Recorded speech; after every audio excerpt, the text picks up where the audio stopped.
എന്താണ് premature ejaculation? അവരെ സംബന്ധിച്ചിടത്തോളം ലൈംഗിക ബന്ധത്തിൽ ഏർപ്പെടുമ്പോൾ പ്രത്യുൽപാദനത്തിന് വേണ്ടി മാത്രമാണ് അത് നടക്കുന്നത്.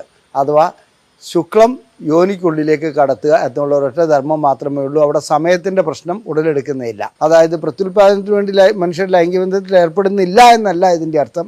എന്നിരുന്നാലും ആനന്ദത്തിന് വേണ്ടിയാണ് മനുഷ്യനെ സംബന്ധിച്ചിടത്തോളം ലൈംഗിക ബന്ധം നിലനിൽക്കുന്നത്. എന്താണ് ദമ്പതികളെ ചികിത്സിക്കേണ്ടത് ആവശ്യമെന്ന് ഞാൻ നേരത്തെ സൂചിപ്പിച്ചു. ഒരു സ്ത്രീയെ സംബന്ധിച്ചിടത്തോളം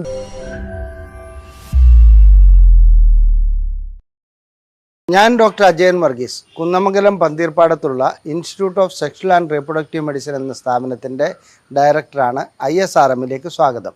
ഇന്ന് ഞാൻ ചർച്ച ചെയ്യാൻ പോകുന്ന വിഷയം ശീഘ്രസ്ഖലനം അഥവാ പ്രീമച്വർ ഇജാക്കുലേഷൻ എന്ന അവസ്ഥയാണ്. എന്താണ് പ്രീമച്വർ ഇജാക്കുലേഷൻ? അത് നമുക്ക് വിശദമായി പഠിക്കുകയാണെങ്കിൽ, അതായത് മനുഷ്യൻ്റെ മാത്രം പ്രശ്നമാണ് അത്. മറ്റ് ജന്തുക്കളിൽ പ്രീമച്വർ ഇജാക്കുലേഷൻ എന്നൊരവസ്ഥയില്ല. അവരെ സംബന്ധിച്ചിടത്തോളം ലൈംഗിക ബന്ധത്തിൽ ഏർപ്പെടുമ്പോൾ പ്രത്യുൽപാദനത്തിന് വേണ്ടി മാത്രമാണ് അത് നടക്കുന്നത്. അഥവാ ശുക്ലം യോനിക്കുള്ളിലേക്ക് കടത്തുക എന്നുള്ള ഒരൊറ്റ ധർമ്മം മാത്രമേ ഉള്ളൂ. അവിടെ സമയത്തിൻ്റെ പ്രശ്നം ഉടലെടുക്കുന്നില്ല. എന്നാൽ മനുഷ്യൻ്റെ കാര്യത്തിൽ ലൈംഗിക ബന്ധത്തിൽ ഏർപ്പെടുന്നത് പ്രത്യുൽപാദനത്തിന് വേണ്ടിയാണോ എന്ന് ചോദിച്ചാൽ ആയിരിക്കാം. എന്നാൽ ഞാനൊരു തമാശ രൂപത്തിൽ പറയട്ടെ, മനുഷ്യൻ ലൈംഗിക ബന്ധത്തിൽ ഏർപ്പെടുന്നത് ആനന്ദത്തിന് വേണ്ടിയാണ്. പ്രത്യുൽപാദനം അതിൻ്റെ ഒരു പാർശ്വഫലമാണെന്ന് മാത്രം പറയാം. അതായത് പ്രത്യുൽപാദനത്തിന് വേണ്ടി മനുഷ്യർ ലൈംഗിക ബന്ധത്തിൽ ഏർപ്പെടുന്നില്ല എന്നല്ല ഇതിൻ്റെ അർത്ഥം. എന്നിരുന്നാലും ആനന്ദത്തിന് വേണ്ടിയാണ് മനുഷ്യനെ സംബന്ധിച്ചിടത്തോളം ലൈംഗിക ബന്ധം നിലനിൽക്കുന്നത്. ഇത് പരിണാമചക്രം നോക്കുകയാണെങ്കിൽ മറ്റ് ജന്തുക്കളിൽ ലൈംഗികമായിട്ടുള്ള ബന്ധപ്പെടലിന് വളരെ സെക്കൻഡുകൾക്കുള്ളിൽ അല്ലെങ്കിൽ മിനിറ്റുകൾക്കുള്ളിൽ അത് സംഭവിക്കുമ്പോൾ മനുഷ്യനെ സംബന്ധിച്ചിടത്തോളം 5-8 മിനിറ്റ് അതിന് വേണ്ടി വരുന്നു. അപ്പോൾ സ്ത്രീക്കും പുരുഷനും ലൈംഗിക ആനന്ദം അഥവാ രതിമൂർച്ചയിലേക്ക് എത്തുവാനുള്ള സമയം ലഭിക്കുന്നു. ഇതാണ് അതിൻ്റെ യഥാർത്ഥ വശം. ലൈംഗിക രതിമൂർച്ചയിലേക്ക് എത്തുന്നതിന് ഓരോ വ്യക്തിക്കും പ്രത്യേക രീതിയിലുള്ള അല്ലെങ്കിൽ ഒരു പർട്ടിക്കുലർ സമയം ആവശ്യമുണ്ട്. ശീഘ്രസ്ഖലനം അനുഭവപ്പെടുന്ന ഒരു വ്യക്തിയെ സംബന്ധിച്ചിടത്തോളം, പുരുഷനെ സംബന്ധിച്ചിടത്തോളം ലൈംഗികമായി ബന്ധപ്പെടുമ്പോൾ ഭാര്യ സംതൃപ്തിയാവുന്നില്ല എന്നുള്ളതാണ് ഏറ്റവും വലിയ പ്രശ്നം. അത് ഏറ്റവും ആദ്യം നാം കണക്കിലെടുക്കേണ്ട പ്രശ്നം. രണ്ടു കൂട്ടർക്കും ശരിക്കും രതിമൂർച്ച ലഭിച്ചാൽ മാത്രമേ ലൈംഗികമായി സംതൃപ്തി ലഭിച്ചു എന്ന് പറയാൻ കഴിയുള്ളൂ. പുരുഷനെ സംബന്ധിച്ചിടത്തോളം ശുക്ലവിസർജനം ഉണ്ടാകുന്നതോടുകൂടി വളരെ പെട്ടെന്ന് തന്നെ നടക്കുകയാണെങ്കിലും ഒരു തരത്തിലുള്ള രതിമൂർച്ച ലഭിക്കുന്നുണ്ട്. എന്നാൽ അത് വേണ്ടത്ര രീതിയിലുള്ള അല്ല എന്നുള്ളത് നമ്മൾ സമ്മതിക്കുന്നു. സ്ത്രീയെ സംബന്ധിച്ചിടത്തോളം അവർക്ക് നിരാശ ഉടലെടുക്കുന്നു. ആ നിരാശ വീണ്ടും ലൈംഗിക ബന്ധത്തിൽ ഏർപ്പെടാനുള്ള അവരുടെ താല്പര്യമില്ലാണ്ടാക്കുന്നു. മാത്രമല്ല, ഇത്തരം സ്ത്രീകൾ മിക്കപ്പോഴും കുടുംബകലഹം ഉണ്ടാക്കുന്നതായി കാണാം. ഭർത്താവിനോടും ഭർത്താവിൻ്റെ ബന്ധുക്കളോടും മക്കളോടും ഒക്കെ എപ്പോഴും ദേഷ്യത്തിൽ പെരുമാറുക എന്നുള്ളതാണ് ഇവരുടെ ഒരു പ്രവണത. മാത്രമല്ല, ഏതെങ്കിലും രീതിയിലുള്ള ലൈംഗികമായിട്ടുള്ള സംതൃപ്തി അവർക്ക് ലഭിക്കാത്തത് കൊണ്ട് അവർ കലഹിച്ചുകൊണ്ടേയിരിക്കും. തൊട്ടതിനും പിടിച്ചതിനും ഒക്കെ ദേഷ്യം വരുന്ന ഒരവസ്ഥ അവരിൽ കണ്ടുവരുന്നു. ഇനി ശീഘ്രസ്ഖലനം നമുക്ക് മാറ്റിയെടുക്കാൻ കഴിയുമോ എന്നുള്ളതാണ് ആദ്യത്തെ ചോദ്യം. തീർച്ചയായും ഇതിന് കാലാകാലങ്ങളായി ഗവേഷണങ്ങൾ നടത്തിയിട്ടുണ്ട്.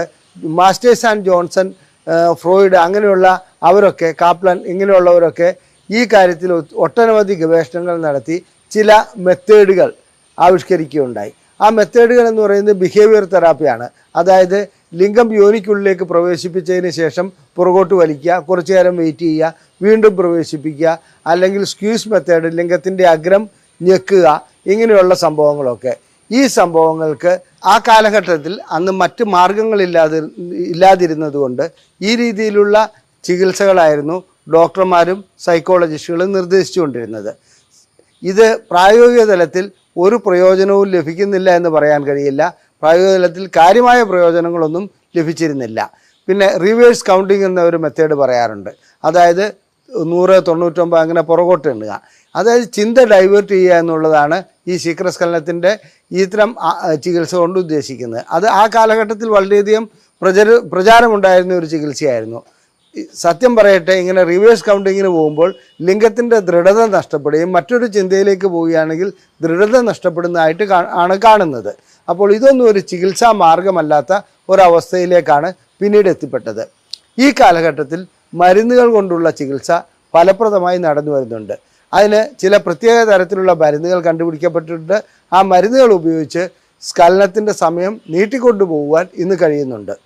അത് രണ്ടു കൂട്ടർക്കും സംതൃപ്തി ലഭിക്കുന്ന രീതിയിലുള്ള ലൈംഗിക ബന്ധത്തിന് ഇത്തരം മരുന്നുകൾ ഇന്ന് പ്രചാരത്തിലുണ്ട്. അത് ഒരു സെക്ഷൽ മെഡിസിൻ പ്രാക്ടീഷണറിൻ്റെ സഹായത്തോടെ ആ മരുന്ന് കഴിക്കുകയാണെങ്കിൽ നമുക്ക് നല്ല പ്രയോജനം ലഭിക്കുന്നതായി കണ്ടുവരുന്നുണ്ട്. ഇനി ശീഘ്രസ്ഖലനത്തെക്കുറിച്ച് ഇന്നും വളരെയധികം അബദ്ധധാരണകളുണ്ട്. ഇത് ആദ്യമായി ഇതിനെക്കുറിച്ച് പറയേണ്ടത് ലൈംഗിക ബന്ധത്തിൽ ഏർപ്പെടുമ്പോൾ വളരെ പെട്ടെന്ന്, അതായത് സ്ഖലനം സംഭവിക്കുന്നതിൻ്റെ ഒരു കാരണമായി പറയപ്പെടുന്നത് ആദ്യമായി ലൈംഗിക ബന്ധത്തിൽ ഏർപ്പെട്ടപ്പോൾ ഭയപ്പാടോടുകൂടി ലൈംഗിക ബന്ധത്തിൽ ഏർപ്പെട്ടത് കൊണ്ടായിരിക്കാം എന്നുള്ളതാണ്. ഇതിന് വലിയ അടിസ്ഥാനം, അതായത് ഗവേഷണം നടത്തി തെളിയിക്കപ്പെട്ടിട്ടുള്ള ഒരു കാര്യമൊന്നുമില്ല, ഒരു അനുമാനം മാത്രമാണ്. ഇതൊന്നും അതിൻ്റെ ഘടകമേ അല്ല. ശരിക്കും ഓരോരുത്തരുടെ ന്യൂറോണൽ സ്റ്റാറ്റസാണ് ശരിക്കും അതിൻ്റെ കാരണമെന്നുള്ളതാണ് എൻ്റെ ഒരു വിലയിരുത്തൽ. ഇനി അടുത്തതായി പറയപ്പെടുന്നത് എന്താണെന്ന് വെച്ചിട്ടുണ്ടെങ്കിൽ സ്വയംഭോഗം വളരെയധികം ചെയ്യുകയാണെങ്കിൽ ശീഘ്രസ്ഖലനം ഉണ്ടാകുന്നു. ഇതിനും ഒരടിസ്ഥാനമില്ല. സ്വയംഭോഗം എത്രത്തോളം ചെയ്താലും ലൈംഗിക ശേഷിക്കുറവോ ലൈംഗികമായിട്ടുള്ള ശീഘ്രസ്ഖലനമോ ഉണ്ടാകാറില്ല. അതും ഒരു തെറ്റിദ്ധാരണയാണ്. വളരെയധികം കാലമായി ഇതിങ്ങനെ പ്രചരിച്ചു വരുന്നുണ്ട്. ഇനി ശീഘ്രസ്ഖലനത്തിനുള്ള ചികിത്സയുടെ കാര്യങ്ങൾ, വാളെടുത്തവനെല്ലാം വെളിച്ചപ്പാടെന്ന രീതിയിൽ വളരെയധികം ചികിത്സകൾ ഇന്ന് നടക്കുന്നുണ്ട്. അതിൽ 8ാം ക്ലാസ് പാസ്സായവനും 10ാം ക്ലാസ് പോലും പാസ്സാകാത്തവരുമൊക്കെ ഇതിന് ഓരോ രീതിയിലുള്ള ചികിത്സകൾ നിർദ്ദേശിക്കാറുണ്ട്. അതിൽ യൂട്യൂബ് വഴിക്കും അതുപോലെ തന്നെ മറ്റ് സോഷ്യൽ മീഡിയ വഴിക്കും ഇത്തരം പ്രചരണങ്ങൾ അഴിച്ചുവിട്ട് അവർ 1 മണിക്കൂർ കൊണ്ടും അല്ലെങ്കിൽ അരമണിക്കൂർ കൊണ്ടും ശീഘ്രസ്ഖലനം ചികിത്സിക്കാമെന്നും ശാശ്വത പരിഹാരമെന്നുമൊക്കെ പ്രസ്താവിച്ച് കാണുന്നുണ്ട്. വാസ്തവം പറഞ്ഞാൽ ഇതൊന്നും നടക്കുന്ന കാര്യമല്ല. അത്തരം ചികിത്സകൾ കൊണ്ടൊന്നും ഒരു പ്രയോജനവും ആർക്കും ലഭിച്ചതായി കാണപ്പെടുന്നില്ല. ഇനി ശീഘ്രസ്ഖലനത്തിന് മറ്റൊരു തലം കൂടിയുണ്ട്. അതായത് ഇത്തരം ചികിത്സകളിൽ ചെന്ന് പെടുന്നവർ ജാള്യത കൊണ്ട് ഇത് പുറത്തു പറയാൻ മടിക്കുകയില്ല. ഒരു ഉയർന്ന പോലീസ് ഉദ്യോഗസ്ഥൻ ഇത്തരമൊരു തട്ടിപ്പ് ചികിത്സയിൽ ചെന്ന് പെടുകയും ശീഘ്രസ്ഖലനം മാറാതെ ഞങ്ങളുടെ അടുക്കൽ ചികിത്സയ്ക്ക് വരികയുണ്ടായി. അദ്ദേഹത്തെ സംബന്ധിച്ചിടത്തോളം അന്ന് ആണ് ഇതിന് പരിശോധനകളുണ്ട്, രക്തം പരിശോധിക്കേണ്ടതുണ്ട്, ഹോർമോണിൻ്റെ പരിശോധനയുണ്ട്, ന്യൂറോണലായിട്ടുള്ള മറ്റ് കാര്യങ്ങൾ നോക്കേണ്ടതുണ്ട്, ബയോതെസ്മിയോമെട്രി ചെയ്യേണ്ടതുണ്ട് എന്നെല്ലാം എന്നുള്ള കാര്യം ഈ ഓഫീസർ അറിയുന്നത്. അദ്ദേഹം എല്ലാ പരിശോധനകളും നടത്തി അദ്ദേഹത്തിൻ്റെ കാരണങ്ങൾ എന്താണെന്ന് കണ്ടുപിടിച്ച് അതിനുള്ള ചികിത്സകളിലേക്ക് വന്നപ്പോൾ നല്ല രീതിയിലുള്ള പ്രയോജനം അദ്ദേഹത്തിന് ലഭിക്കുകയുണ്ടായി. ഇനി ശീഘ്രസ്ഖലനം പുരുഷൻ്റെ മാത്രം പ്രശ്നമാണോ എന്നുള്ളത് നമുക്കൊന്ന് പരിശോധിക്കാം. മറ്റൊരു തരത്തിലുള്ള ശീഘ്രസ്ഖലനമുണ്ട്. അതിലെന്താണ് പ്രശ്നമെന്ന് വെച്ചാൽ സ്ത്രീയാണ് അതിനകത്ത് ശീഘ്രസ്ഖലനത്തിൻ്റെ കാരണക്കാരിയായി മാറുന്നത്. അതെങ്ങനെയാണെന്ന് നോക്കാം. പുരുഷനെ സംബന്ധിച്ചിടത്തോളം ഒരു 7 മിനിറ്റിൽ കൂടുതൽ ലഭിക്കുന്നുണ്ടെങ്കിൽ ആവറേജ് ലഭിക്കേണ്ട സമയം 3 മിനിറ്റ് മുതൽ 7 മിനിറ്റ് വരെയാണ്. അതിൽ കൂടുതൽ ലഭിക്കുന്നുണ്ടെങ്കിൽ പുരുഷന് നമ്മൾ ചികിത്സിച്ചുകൊണ്ട് പ്രത്യേകിച്ച് കാരണമില്ല. ചികിത്സിക്കരുത് എന്നല്ല പറയുന്നത്. ചില സ്ത്രീകളെ സംബന്ധിച്ചിടത്തോളം അവർക്ക് ലൈംഗികമായിട്ടുള്ള രതിമൂർച്ച ലഭിക്കണമെങ്കിൽ 10ഉം 15ഉം ചിലർക്ക് അതിലും കൂടുതൽ സമയമെടുക്കാറുണ്ട്. അത്തരം അവസ്ഥയിൽ നാം ചികിത്സിക്കേണ്ടത് ദമ്പതികളെയാണ്. അതല്ലാണ്ട് പുരുഷനെ മാത്രമല്ല സ്ത്രീയെ മാത്രമല്ല. ഈ ദമ്പതികൾക്ക് എന്തുകൊണ്ടാണ് ഈ രതിമൂർച്ചയിലെത്തുവാൻ വളരെയധികം സമയം വേണ്ടി വരുന്നതെന്നുള്ളത് സ്ത്രീക്കുള്ള പരിശോധനകൾ നടത്തി അത് കണ്ടുപിടിക്കണം. അതിനുശേഷം ആർക്കാണോ ചികിത്സ വേണ്ടത് ആ രീതിയിലുള്ള ചികിത്സ നൽകുകയാണ് വേണ്ടത്. ഇനി പുരുഷൻ മാത്രമല്ല സ്ത്രീയും ശീഘ്രസ്ഖലനത്തിന് കാരണം ആകാറുണ്ട്. സ്ത്രീകളെ സംബന്ധിച്ചിടത്തോളം, ചില സ്ത്രീകളെ സംബന്ധിച്ചിടത്തോളം രതിമൂർച്ച ലഭിക്കുന്നതിന് 10 മിനിറ്റും അതിൽ കൂടുതലും ആവശ്യമായി വരാറുണ്ട്. സാധാരണഗതിയിൽ പുരുഷനെ സംബന്ധിച്ചിടത്തോളം 3 മിനിറ്റ് മുതൽ 7 മിനിറ്റ് വരെ സമയം ലഭിക്കുകയാണെങ്കിൽ, 7 മിനിറ്റൊക്കെ സമയം ലഭിക്കുകയാണെങ്കിൽ അത് പുരുഷൻ്റെ പ്രശ്നമേ അല്ല. കാരണം അത്രയുമൊക്കെ സമയം ലഭിക്കേണ്ട ആവശ്യമുള്ളൂ. ചില സ്ത്രീകളെ സംബന്ധിച്ചിടത്തോളം 10ഉം 15 മിനിറ്റുമൊക്കെ ലൈംഗിക ബന്ധത്തിൽ ഏർപ്പെട്ടാൽ മാത്രമേ രതിമൂർച്ച ലഭിക്കാറുള്ളൂ. ഇത്തരം കേസുകളിൽ ദമ്പതികൾക്കാണ് ചികിത്സ വേണ്ടത്. അതായത് പുരുഷന് മാത്രമല്ല സ്ത്രീക്ക് മാത്രമല്ല 2 കൂട്ടർക്കുമാണ്. അപ്പോൾ അതിന് ചില പ്രത്യേക രീതികൾ വഴിക്ക് ഇവരുടെ കാരണങ്ങൾ കണ്ടെത്തി, അതായത് എന്തുകൊണ്ടാണ് ഇവർക്ക് ഇത്രത്തോളം സമയമെടുക്കുന്നത് അതെല്ലാം പരിശോധനകളിലൂടെ കണ്ടെത്തി അതിനുള്ള ചികിത്സ നൽകുകയാണ് വേണ്ടത്.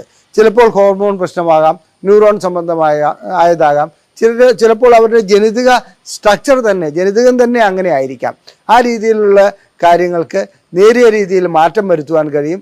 മാത്രമല്ല 2 കൂട്ടരെയും ചികിത്സിക്കുകയാണെങ്കിൽ അവരുടെ ദാമ്പത്യം നല്ല സന്തോഷകരമാക്കുവാനും കഴിയും. അതിന് മെനക്കെടാതെ പുരുഷന് മാത്രം ഗുളികകൾ കൊടുക്കുകയാണെങ്കിൽ അവിടെ ഒരു രീതിയിലുള്ള പ്രയോജനവും ലഭിക്കുകയില്ല. ഇതിനെല്ലാത്തിനും ഒരു പരിധിയുണ്ട്. ആ പരിധിക്ക് അപ്പുറത്തേക്ക് സമയം നീട്ടിക്കൊണ്ടു പോകാൻ പുരുഷന് കഴിയുകയുമില്ല. ഇനി ശീഘ്രസ്ഖലനം ഉടലെടുക്കുന്നതിന് കാരണങ്ങൾ ഹോർമോൺ സംബന്ധമായതാകാം, ന്യൂറോൺ സംബന്ധമായതാകാം, മറ്റ് പ്രശ്നങ്ങളാകാം, ഗ്രന്ഥികളുടെ പ്രശ്നങ്ങളാകാം, ചിലപ്പോൾ പ്രോസ്റ്റേറ്റ് ഗ്രന്ഥിയുടെ പ്രശ്നങ്ങളൊക്കെ ശീഘ്രസ്ഖലനത്തിലേക്ക് ബാധിക്കാറുണ്ട്. അതുപോലെ തന്നെ പ്രോസ്റ്റേറ്റ് ഗ്രന്ഥിയുടെ പ്രശ്നങ്ങൾ ഉടലെടുക്കുകയാണെങ്കിൽ മൂത്രം പോകുന്നതിന് തടസ്സമുണ്ടാകുക, അങ്ങനെയുള്ള കാര്യങ്ങളൊക്കെ കാണുകയാണെങ്കിൽ അവർക്ക് ആ കൂട്ടത്തിൽ അതും കൂടെ ചികിത്സിച്ച് മാറ്റേണ്ടതുണ്ട്. ഇനി ഇതുവരെ ഞാൻ പറഞ്ഞത് പ്രൈമറി, അതായത് സ്വാഭാവികമായി ഉണ്ടാകുന്ന ഒരു ശീഘ്രസ്ഖലനത്തിൻ്റെ അവസ്ഥയെക്കുറിച്ച് മാത്രമാണ്. സെക്കൻഡറി ആയിട്ട്, അതായത് രണ്ടാമതായിട്ട് ശീഘ്രസ്ഖലനം ഉടലെടുക്കുന്ന ചില വ്യക്തികളുണ്ട്. അതായത് 10-40 വയസ്സ് വരെ അവർക്ക് യാതൊരു പ്രശ്നങ്ങളുമില്ലായിരുന്നു. 40-45 വയസ്സാകുമ്പോഴത്തേക്കും അവർ എന്ത് ചെയ്യുന്നു, അവർക്ക് ശീഘ്രസ്ഖലനം ഉടലെടുക്കുന്നു. ഇങ്ങനെ ഉടലെടുക്കുന്ന ശീഘ്രസ്ഖലനം യഥാർത്ഥത്തിൽ ശീഘ്രസ്ഖലനമല്ല. അതിൻ്റെ കാരണം മറ്റൊന്നാണ്. കാരണം ലൈംഗിക ശേഷിക്കുറവ് ആരംഭിക്കുമ്പോൾ എല്ലാ വ്യക്തികൾക്കും ആദ്യമായി കണ്ടുവരുന്നത് ശീഘ്രസ്ഖലനമാണ്. ഒരു ശേഷിക്കുറവിനെക്കുറിച്ച് അവർ ബോധവാന്മാരായിരിക്കില്ല. അവർ ഞങ്ങളുടെ അടുക്കൽ, അതായത് ചികിത്സയ്ക്ക് വരുമ്പോൾ ആദ്യം പറയുന്നത് സാർ സമയം കിട്ടുന്നില്ല എന്നുള്ളതാണ്. ഇങ്ങനെ സമയം കിട്ടുന്നില്ല എന്നുള്ളത് പറയുമ്പോൾ ശരിക്കും നാം മനസ്സിലാക്കേണ്ട ഒരു കാര്യം, സമയമല്ല അവിടെ പ്രശ്നം, ബലം അവർക്കില്ല എന്നുള്ളതാണ്. അപ്പോൾ ഈ 45 വയസ്സായിട്ട് അല്ലെങ്കിൽ ഒരു പ്രായത്തിന് ശേഷം ശീഘ്രസ്ഖലനം ഉടലെടുക്കുകയാണെങ്കിൽ ലൈംഗിക ശേഷിക്കുറവ് ആരംഭിച്ചു എന്നുള്ളതാണ് മനസ്സിലാക്കേണ്ടത്. അപ്പോൾ അവരുടെ എല്ലാ പരിശോധനകളും നടത്തണം. പ്രമേഹമുണ്ടോ, ഹൃദ്രോഗമുണ്ടോ, അതുപോലെ തന്നെ ഏതെല്ലാം പരിശോധനകൾ നടത്തി അവരുടെ കാരണം കണ്ടുപിടിക്കുകയാണ് വേണ്ടത്. ലൈംഗിക ശേഷിക്കുറവ് അവർക്ക് അനുഭവപ്പെടുന്നേ ഉണ്ടാവില്ല, അവരുടെ പരാതി അതായിരിക്കില്ല. എന്നാൽ യഥാർത്ഥ കാരണം ലൈംഗിക ശേഷിക്കുറവായിരിക്കും. ഇനി ചിലരുടെ തലച്ചോറിലുണ്ടാകുന്ന ചില പ്രശ്നങ്ങൾ, അത് അർബുദമാകാം, മൾട്ടിപ്പിൾ സ്ക്ലീറോസിസ് ആകാം, അതുപോലെ ഏതെങ്കിലും പ്രശ്നങ്ങളുണ്ടെങ്കിലും ഈ രീതിയിലുള്ള ലൈംഗിക ശേഷിക്കുറവും അത് പ്രസൻറ്റ് ചെയ്യപ്പെടുന്നത്, അതായത് രോഗി ഡോക്ടറെ മുമ്പിൽ അവതരിപ്പിക്കുന്നത് ശീഘ്രസ്ഖലനം എന്ന പേരിലായിരിക്കും. അത്തരം ശീഘ്രസ്ഖലനങ്ങൾക്ക് ഈ നൽകേണ്ട ചികിത്സ മറ്റൊന്നാണ്. അതായത് ശീഘ്രസ്ഖലനത്തിനുള്ള ചികിത്സയല്ല, ലൈംഗിക ശേഷിക്കുറവിനുള്ള ചികിത്സയാണ് നൽകേണ്ടത്. ഇത് പരിശോധനകൾ വഴിക്ക് മനസ്സിലാക്കുവാൻ കഴിയും. ഇന്ന് ബയോതെസ്മിയോമെട്രി എന്നൊരു ടെസ്റ്റുണ്ട്. അതുകൊണ്ട് ന്യൂറോണിൻ്റെ സ്റ്റാറ്റസ് എല്ലാം കണ്ടുപിടിക്കാൻ കഴിയുന്നുണ്ട്. പുഡൻറൽ ബയോതെസ്മിയോമെട്രി ചെയ്യുകയാണെങ്കിൽ, അതായത് ലിംഗത്തിൻ്റെ ബയോതെസ്മിയോമെട്രി ചെയ്യുകയാണെങ്കിൽ ഞരമ്പുകൾ എങ്ങനെയാണ്, അതിൻ്റെ പ്രവർത്തനം എങ്ങനെയാണ്, ഇതെല്ലാം മനസ്സിലാക്കുവാൻ കഴിയുന്നുണ്ട്. അത് മനസ്സിലാക്കി അതിനനുസരിച്ച് മരുന്നുകൾ നൽകുവാനും കഴിയുന്നു. അതായത് ഒരൊറ്റ ഗുളിക അല്ലെങ്കിൽ ഒറ്റമൂലി കൊണ്ടല്ല ശീഘ്രസ്ഖലനം ചികിത്സിക്കേണ്ടത്. യഥാർത്ഥ കാരണം എന്താണെന്ന് കണ്ടുപിടിക്കുക. ആ കാരണം കണ്ടുപിടിച്ചിട്ട് മറ്റൊരു അസുഖത്തിൻ്റെ പ്രതിഫലനമായിട്ടാണോ ശീഘ്രസ്ഖലനം ഉടലെടുത്തിരിക്കുന്നത്, പ്രത്യേകിച്ചും രണ്ടാമതുണ്ടാകുന്ന ശീഘ്രസ്ഖലനം അങ്ങനെയാണ്. അത്തരം അസുഖങ്ങൾക്ക് അതിൻ്റെതായ ചികിത്സ നൽകണം. ഇനി ഞാൻ നേരത്തെ സൂചിപ്പിച്ചു തന്നെ ദമ്പതികളെ ആണ് ചികിത്സിക്കേണ്ടത്.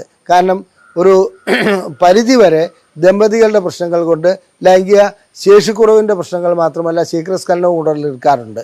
എന്താണ് ദമ്പതികളെ ചികിത്സിക്കേണ്ടത് ആവശ്യമെന്ന് ഞാൻ നേരത്തെ സൂചിപ്പിച്ചു. ഒരു സ്ത്രീയെ സംബന്ധിച്ചിടത്തോളം രതിമൂർച്ചയിലെത്തുവാൻ 10-15 മിനിറ്റ് എടുക്കുകയാണെങ്കിൽ, അല്ലെങ്കിൽ ചില സ്ത്രീകൾക്ക് അരമണിക്കൂർ വരെ എടുക്കാറുണ്ട്. അത്തരം സ്ത്രീകൾക്ക് വളരെ പെട്ടെന്ന് രതിമൂർച്ച ഉണ്ടാക്കുന്ന, അല്ലെങ്കിൽ ഒരു 10 മിനിറ്റിനുള്ളിൽ രതിമൂർച്ച ഉണ്ടാക്കാനുള്ള ചികിത്സകൾ ഇന്ന് ലഭ്യമാണ്. അതിനുള്ള ഉപകരണങ്ങൾ ലഭ്യമാണ്. ആ രീതിയിൽ ഫോർപ്ലേയിൽ മാറ്റങ്ങൾ വരുത്തേണ്ടതുണ്ട്. അതെല്ലാം രോഗികൾക്ക് പറഞ്ഞ് മനസ്സിലാക്കി കൊടുത്ത് അതിനനുസരിച്ച് ചികിത്സ നൽകുകയാണ് വേണ്ടത്. ഒരു അനുഭവം കൂടി പറയാം. ഒരു പുരുഷനെ ഞങ്ങൾ ശീഘ്രസ്ഖലനം എന്ന് 2 മാസം 3 മാസമായി ചികിത്സിക്കുന്നുണ്ടായിരുന്നു. അദ്ദേഹം പറയുന്നത് അദ്ദേഹത്തിന് സമയം കിട്ടുന്നില്ല എന്നുള്ളതാണ്. എടുത്തു ചോദിക്കുമ്പോൾ എന്താണെന്ന് വെച്ചിട്ടുണ്ടെങ്കിൽ ഭാര്യയ്ക്ക് ഒരു രീതിയിലുള്ള തൃപ്തിയും കിട്ടുന്നില്ല എന്നാണ് പരാതി പറയുന്നത്. സമയം വ്യക്തമായി പറയുവാൻ അദ്ദേഹത്തിന് കഴിയുന്നില്ലായിരുന്നു. അപ്പോൾ കുറച്ച് കഴിഞ്ഞപ്പോൾ ഞങ്ങൾ അദ്ദേഹത്തിൻ്റെ ഭാര്യയെയും കൂട്ടി വരുവാൻ പറഞ്ഞു. ഭാര്യയെയും കൂട്ടി വന്നപ്പോൾ ഞങ്ങൾ പരിശോധിച്ചതിൽ അവരെ സംബന്ധിച്ചിടത്തോളം അവർക്ക് രതിമൂർച്ച ലഭിക്കുന്നതിന് വളരെയധികം സമയമെടുക്കുന്നുണ്ടായിരുന്നു. അത് ആ സ്ത്രീയെ മാത്രം ചികിത്സിച്ചപ്പോൾ ആ ദമ്പതികൾക്ക് സന്തോഷത്തോടു കൂടി പോകാൻ കഴിഞ്ഞു. ഞാൻ വ്യക്തമാക്കി പറയട്ടെ, ശീഘ്രസ്ഖലനം ഒരു അസുഖമല്ല, ഒരു അവസ്ഥയാണ്. എന്നിരുന്നാൽ ആ അവസ്ഥ ചികിത്സിച്ചില്ലെങ്കിൽ, ആ അവസ്ഥയ്ക്ക് മാറ്റം വരുത്തിയില്ലെങ്കിൽ കുടുംബകലഹമാണ് ബാക്കിയുണ്ടാകുക. അത് ദമ്പതികളെ സംബന്ധിച്ചിടത്തോളം സന്തോഷകരമായ ഒരു ജീവിതം ഉണ്ടാകുകയില്ല, എന്നും പ്രശ്നങ്ങളായിരിക്കും. അതിന് ഇന്ന് ആധുനിക വൈദ്യശാസ്ത്രത്തിൽ വ്യക്തമായ ചികിത്സയുണ്ട്, അതിനുള്ള മെത്തേഡുകളുണ്ട്. അത് ഉപയോഗപ്പെടുത്തി ഈ പ്രശ്നം പരിഹരിക്കുവാൻ നിങ്ങളെല്ലാവരും തയ്യാറാകണമെന്ന് ഞാൻ അഭ്യർത്ഥിക്കുന്നു. അതുപോലെ തന്നെ നിങ്ങൾക്ക് ലൈംഗികമായിട്ടുള്ള അത് ഏത് പ്രശ്നങ്ങളുമാകട്ടെ, എന്ത് സംശയമുണ്ടെങ്കിലും ISRM എന്ന് ടൈപ്പ് ചെയ്ത് ഈ കാണിച്ചിരിക്കുന്ന നമ്പറിൽ നിങ്ങൾ വാട്സപ്പ് മെസ്സേജ് അയക്കുകയാണെങ്കിൽ ISRM എന്ന് വാട്സപ്പ് മെസ്സേജ് അയച്ചാൽ മതി. നിങ്ങളുടെ സംശയങ്ങൾക്ക് ഞങ്ങൾ മറുപടി നൽകുന്നതാണ്. അത് സൗജന്യമായിട്ടാണ് ആ മറുപടി നൽകുന്നത്. മാത്രമല്ല ലൈംഗികമായിട്ടുള്ള ഏത് പ്രശ്നങ്ങൾക്കും ISRMൽ ഞങ്ങൾ ചികിത്സ നൽകുന്നുണ്ട്. ഇത് ഉപയോഗപ്പെടുത്തുവാൻ ഞാൻ നിങ്ങളോട് അഭ്യർത്ഥിക്കുന്നു. നന്ദി, നമസ്കാരം.